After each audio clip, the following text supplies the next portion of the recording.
Қазақ бай-қуатты адамдардың туралы ерекше аңыз әңгіме қалған. Соның бірі кіші жүздегі тана руынан тарайтын Есенгелді би жайлы. Кіші жүзде мәтел қалған бір кісінің байлығын суреттейін десе, осы байлығы дәулеті Есенгелдіден бір тай кем деп, яғни Есенгелді бай сияқты бай болуына бір тай ғана жетпей қалды деп суреттеген соншалықты байлығы. Бүгінгі әңгіме сол Есенгелді бай жайлы болады. Әңгімемді бастамас бұрын каналға жазып, лайк басып, комментарий жазып кетсеңіздер, өз ой пікірлеріңізді жазып, әрі жан-жаққа таратсаңыздар, каналдың дамуына үлкен үлес қосасыздар. Қоңырауға басып жіберіңіздер, шығарылымды уақытылы біліп отырасыз. Бұл мәтел бостан-бос емес, негізі шынымен бар адам, яғни бір аңыздарда екі кісінің Есенгелдінің байлығын, яғни дәулетін, жылқыларының көптігін соншалықты үлкен дауға шығады. Екеуі бір-бірімен, яғни өлкедегі сона көп пе, әлде Есенгелдінің жылқысы көп пе дегенде. Сол бір өлкеге айдап барып жылқыны, сонда бір тайға сона жетпей қалған екен дейді. Осыдан болар ауқатты адамның дәулетін суреттеген кезде Есенгелдің бір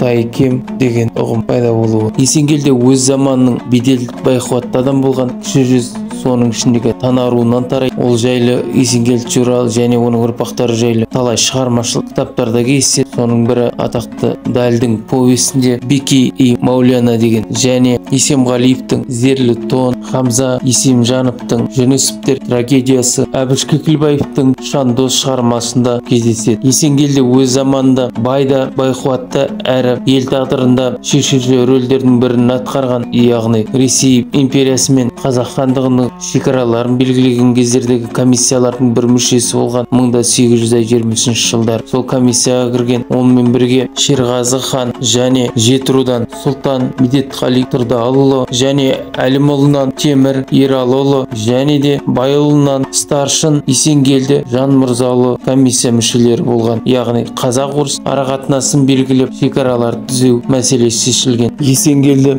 бай Старшын әлі аға сұлтан болған адам. Қазіргі батыс Қазақстан Аралтөбе ауылының маңында жерлеген, яғни сол кезде өз жылқылары талай жайылған жер екен белгілі. Яғни Есенгелді сайы, Есенгелді төбесі деп көп жерлердің атауы бар. Есенгелдімен тығыз байланысты. Әрі Есенгелді қайтқан кезде үлкен құлтас қойылған, арабша төте жазумен жазылып, 1950 жылға дейін тік тұрған құлтасты сол кездердегі тың игеруге келген, балдар үйіне тәрбиеленген бір топ жігіттер келеді. Күзгі сабантойдан шыққан Николай Грузник деген жігіт орыс өзінің шынжыр табалы тракторына әдейі түйіп өтеді. Құлыптас түбінен сынып, ортасына қақ бөлінеді. Көп заман Николай Грузник правда совхозына ауысып, басы ауырып, содан қайтады. Яғни қасиетті адамның арбағы жібермей, Аралтөбе жұрты ел тарихын ұмытпаған екен. Яғни сол талай шідерт өзенінің саласында иінінде Есенгелдінің жылқылары жайылған, әрі өзі сол маңда қойылған. Есенгелді бай туралы Жәнібек Исмурзиннің зерттеулері жарыққа шығу керек. Толыққанды шығарылым, егер қаласаңыздар, ол жайлы шығарылым жасауға болады. Толыққанды жай осы ел аузындағы әңгімен таныстырып кетіп жатыр мағайын.